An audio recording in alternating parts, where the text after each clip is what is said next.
Hello and a warm welcome to a very special podcast series, Unusual Suspects. I'm your host, Gaurav Chaudhary. This is a series about unraveling stories of entrepreneurs, investors, and businesses that are disruptors, yet not in your face. Their disruptions have consistently delivered on the purpose and the mission they've embarked on. Their values are as strong as the mission. While they're ruthless in pursuing their ambition, they don't stray from being leaders who are not just admired for the vision and relentless pursuit, but also for how they're building an ecosystem of believers who consistently push the boundaries. They allow principles to take precedence over ad hocism.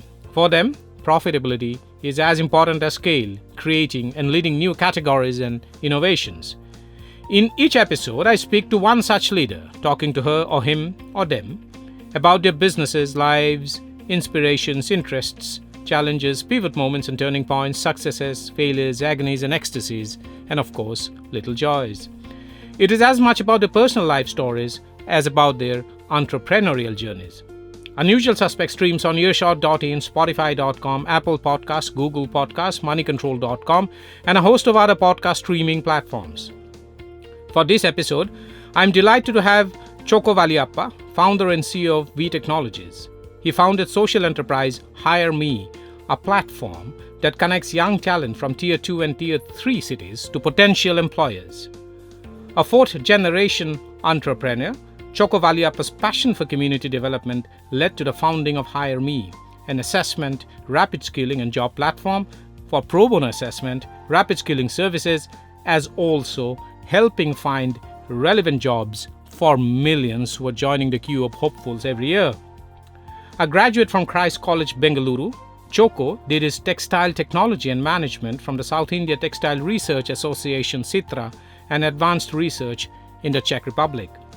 A cycling and fitness enthusiast, Chocko pedals away during travels and always takes the stairs.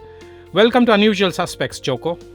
Thank you, Gaurav. Nice to be here. Thank you. Okay, we'll start off with a very basic question for my benefit and also for the benefit of our listeners. How would you describe Hiremee as? Is it a deep tech company? Is it a hiring facilitator? Or is it something else? Chocko? So I think, Gaurav, it's actually a mix of both. So, it is a recruitment platform, which is also a bridge which connects the employers to academic institutions, colleges, and students. But we do also use deep tech, especially in terms of AI. We use chatbots for some question banks and then RPA. So in many ways, it encapsulates both of it together. Hiremee conducts company-specific assessment tests to pre-qualify job seekers, including coding capabilities and psychometric tests, which help companies deploy HR resources for personal interviews and other selection processes. Explain it to me. How does this work, Chocko? This actually, I took over hands-on in terms of recruitment in our institutions. We run a group of colleges in Salem and Sona institutions and Tyagaraja Polytechnic. I was left to handle the recruitment there. And then I saw the plight of the students. Literally, I say the plight of the students. The entire recruitment industry is based on each company is going to campus, and the campus actually determines the job. It's not the student. So if you have a great student in a non-descriptive college, he or she may not get a job. So very often I ask people, I said, where did Abdul Kalam study? Abdul Kalam graduated in Tiruchinapalli and in St. Joseph's, Tiruchi. So how many colleges go to, say, Tiruchi to recruit students? Because if you don't, you'll miss one of India's best presidents. Similarly, for chartered accountancy exam, the topper comes from Salem, actually, incidentally. So talent is distributed everywhere, but how are we going? And then as companies like, Vee Technologies, we recruit about close to 200 or 300 students a month, roughly. And we were going to 200 campuses. Then I said, my own company is going to 200 campuses. And then we keep assessing. And then I asked them, the bigger problem is the rejections. So whenever you go to the top companies and you ask them how do they hire, they say, oh, they hire the top 5% of the class, which was the case in Vee Technologies too. They said, oh, we only hire 5%. I said, that means you rejected 95%. And youngsters don't, especially anyone, no one likes failures, but youngsters more so take it to heart much more than anybody else. And we're creating a failure psychosis. And that's when I said that we needed somebody. So I saw both these problems, what an industry is having and an institution is having and a student is having. So I said, we need to bring this together. And that's exactly what Hiremee does. It brings in students and job and hiring companies together in a platform. Very interesting that you cite the example of our former president Abdul Kalam. And that's a case study of how actually talent is hiding in various tier 1, tier 2 and mofussil towns in India.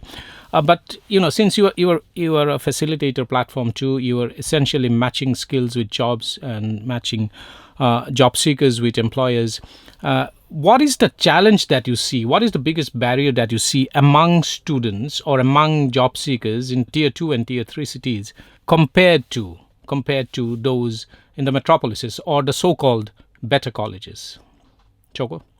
Yeah. It's actually a very relevant social problem that we have in India because of these urbanizations like Bangalore or Chennai or Salem or Hyderabad.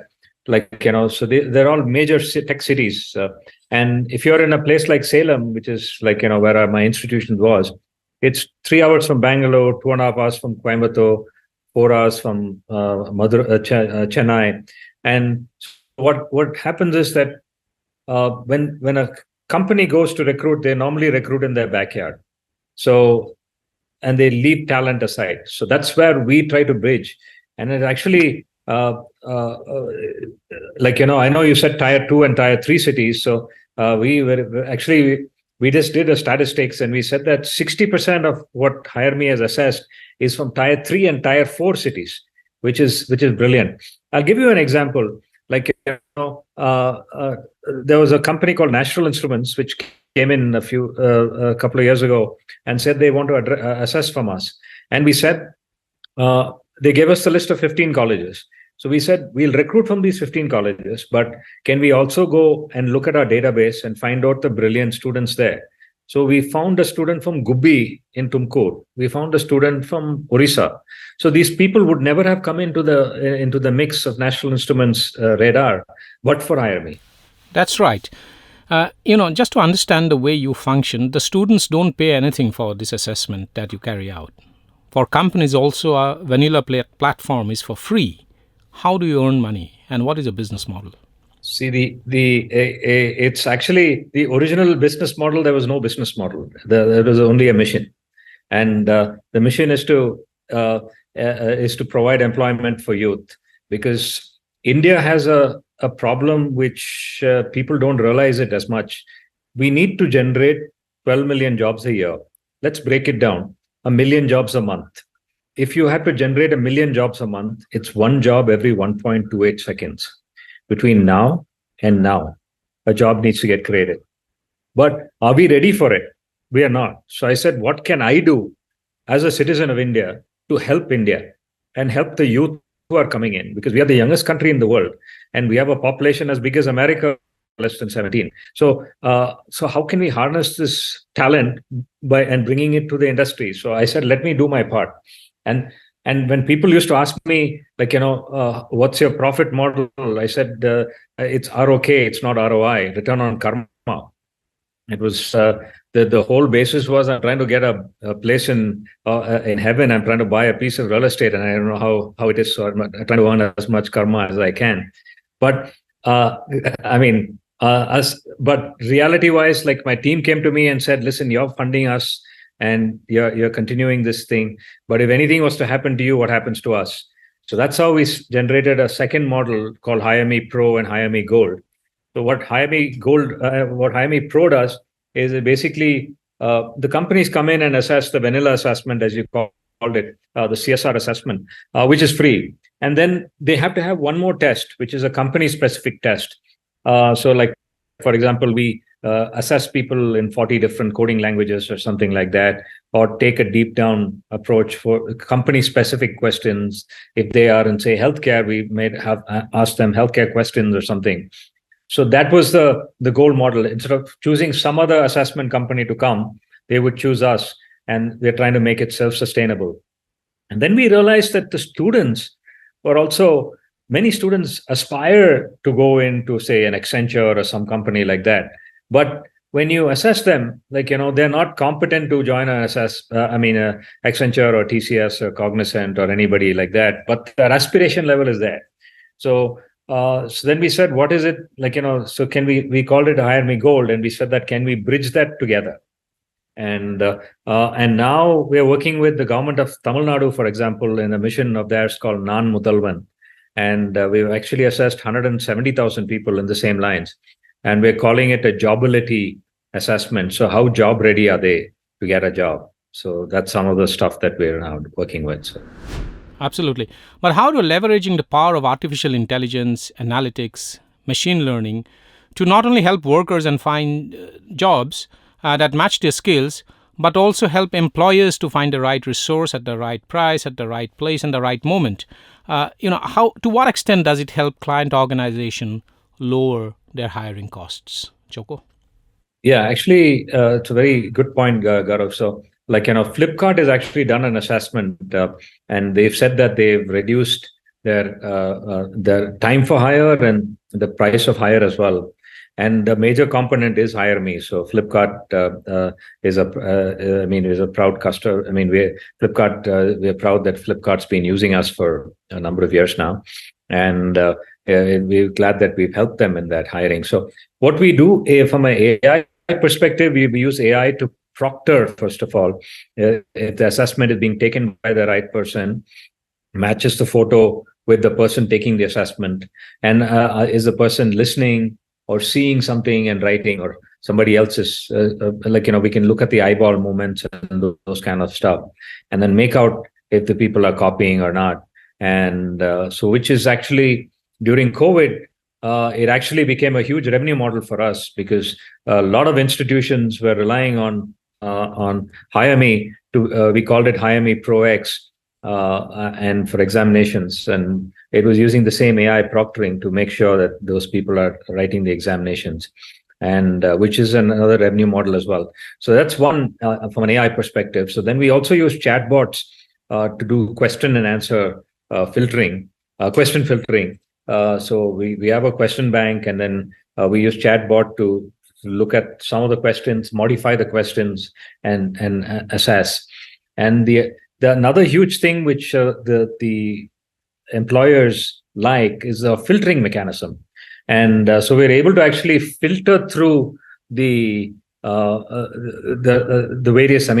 So for example, there are 1.2 million people who have enrolled in the Hiremee platform, and about 660,000 people are actually finished their profile. So going through all of that, so how can you filter if you're looking for a job? What does that job role require? So any job role will require three basic aptitudes: verbal, quantitative, logical. Right. So how important is this mix? How can we triangulate it? In a scale of 1 to 10, how important is analytical skills, or mathematical skills, or any of that? So on a scale of 1 to 9, so you lay the snake in whichever way you want, and then only people on the right side will show up, and that's a huge thing for employers, because they can immediately filter the people, and only the people filtered will show up on the right side, and the thumbnails are there, and you can actually click that, and you get a 20-second video, and you get to see the person and see how they're communicating, for example, and then shortlist them or reject them, right? So this reduces the time, and then we are also integrated with the National Career Services Portal, Ministry of Labor and Employment, and to facilitate this on a larger scale. So. How many students have you helped facilitated their employment so far? So we've done about close to 220,000, Gaurav. So they've they've got to the next stage of actually meeting the recruiter. So they've got a call from the recruiter. So we are a matchmaking platform. We bring in the person who requires a job and the person who wants to hire. And then after that, we don't know, don't monitor exactly, because we just bring that platform together. So, and that's what we've done. So 660,000 people have taken they finished the assessment, and about 1/3 of our people have actually got employment. So more recently, just last month, we conducted the HEAT Hiremee employability and eligibility test, and there were 30,000 people who registered. And the result is, I mean, just this happened like just a couple of weeks ago, and already 1,000 people have already got offers. And we expect that to keep doubling every week in the next couple of weeks. So, Chocko, you carry out an objective evaluation of verbal logic and quantitative aptitude personality traits, communication, computer, coding skills, and across 40 plus programming languages, and also core technical subject competencies. This would essentially imply that only engineering and technical student would mostly avail of your services. What about those who are not pursuing engineering or technical courses? Say, for instance, someone who's in the liberal arts space, or more specifically, how about people who are seeking sales jobs? Yeah, so actually, I mean, so though it's a technology platform, so it might get connoted to be a technology, focused or something like that. 47% of the people who have taken the assessments and who have got jobs are actually non-engineering. So Flipkart, for example, Yes Bank. So they are not technology per se. So Yes Bank is using it for across the board recruitment, and Citibank has been using that platform too. And it's basically an assessment engine. And then Hiremee Pro, for example, is being used by Conferry in America. So they like the way that we are able to customize the question and answers for them.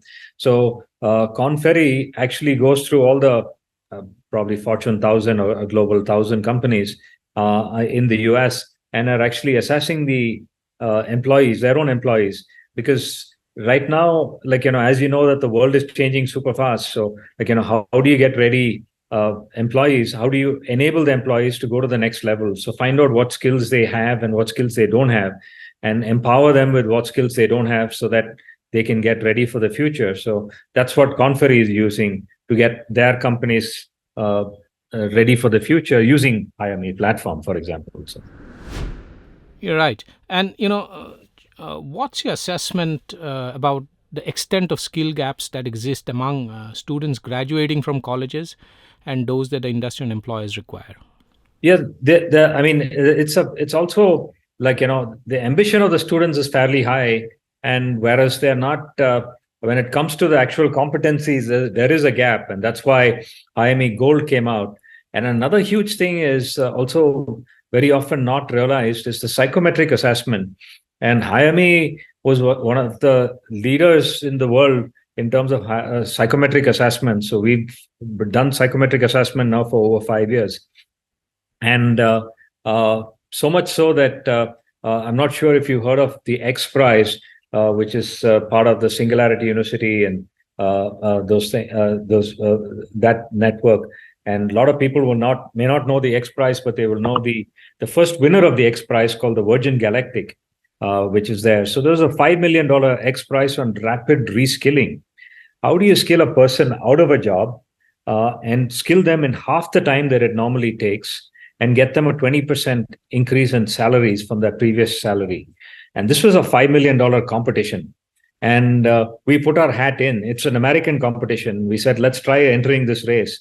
And so we were surprised that we were the only ones, not only from India, the only one from Asia, to actually qualify for this contest.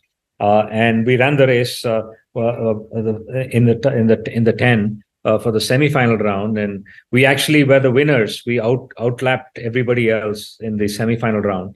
And in the final round, we were the only ones to completely qualify, and we're still waiting for the results. So we're keeping our fingers crossed. But that just shows that, here, what played a lot is the psychometric assessment. We found the right person for the right job. In this particular case, we took healthcare industry, which is non-engineering, to your question. And for healthcare assistant who we train, we wanted people with high empathy.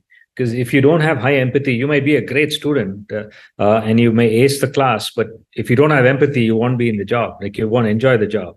So that's what we try to do, is to and it's totally non-engineering. In healthcare, we went in, we run it, and we prove to the world our belief in meeting the right aptitude and the right psychometric mindset for the students.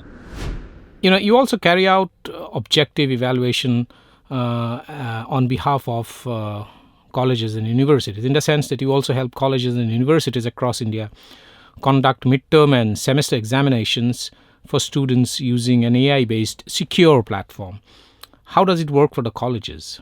So this thing came out during the COVID, like I was mentioning earlier. So when COVID hit, colleges classes were normal. Everyone was surprised how classes transformed, right? Using Zoom or Teams or whatever, people started conducting classes. But when the problem came for assessment, right? So a lot of assessments were done just straight off the bat, open book and things like that. So which meant that the students, we are not assessing the students properly. So that's when we said that let's try assessing people using our AI proctored exam. And then earlier we just had the face assessment. And then we said, let's do an online assessment, and then which is 100% video capture. And then we said we can do another thing called live assessment. So this is a live feed. So you put the mobile phone and start writing the exam, and your invigilators are actually monitoring you remotely. So it's like writing a normal exam, but with somebody else invigilating, which is your mobile phone here. So those are the things which we took forward. And then now the colleges who used it said that this is a brilliant platform to actually assess. So because when you have invigilation, how much do you have? You have 1:20, 1:30, or 1:50, invigilators to a student. But this way, it's actually a one-on-one invigilation, and you're actually looking at it on a finite basis. And then if you actually map the AI proctor to the assessment, you can actually find the reaction of the student to each question and answer. And that will actually give you a different insight if you were to look at it. That's something that we're not doing right now, but it's a potential thing which can happen out. So, Chocko, final question. You are sitting on a repository of data about jobs and skills, particularly about the number of jobs that are available and the kind of skills that are required. So that's a market that people are trying to, and policymakers have been trying to crack. A productive job obviously is the best form of inclusion. It is also a metric of how companies are expanding, and it also is a marker for to gauge economic activity. So the more the jobs that are out in the market, and the greater the hiring activity, it also generally correlates to greater economic activity. What does the data tell you about the current jobs creation scenario in India? So I think from a Hiremee perspective, Gaurav, so I think we see, especially recently, post the tech meltdown, in a way, some of the technical jobs, for technology-based recruiting is coming down, softening down a little bit. But companies like Flipkart, Yes Bank, Citibank, all of them who are bullish on India, focused on India. So the India growth story is definitely there. We also see a lot of healthcare companies recruiting right now, because healthcare is quite active. So, from that perspective. So, and we're also looking at, merging this into other countries as well right now, and taking it to internationally. So I think some of these things, especially in the Middle East and Africa, would also come in. But from an Indian basis, I think with the database that we have, we are looking at it from a employability index or something. We're coming up with kind of a report on employment, so which you'd soon be looking at it. So looking at some of the analytics that we've been getting. So. Thank you, Chocko, for these very deep insights about the job market, the skills that are required, and the kind of talent that is available in tier 2, tier 3 and tier 4 markets, the kind of skills that companies are looking for to fill the positions, a view about the current job scenario, and also about the broader issues of matching skills with jobs, particularly what kind of skills that colleges and universities probably need to impart, and how do you go about assessing it. Thank you so much for dropping by and taking the time out to have this conversation. Thank you, Gaurav. Thanks a lot for the opportunity. Thanks so much.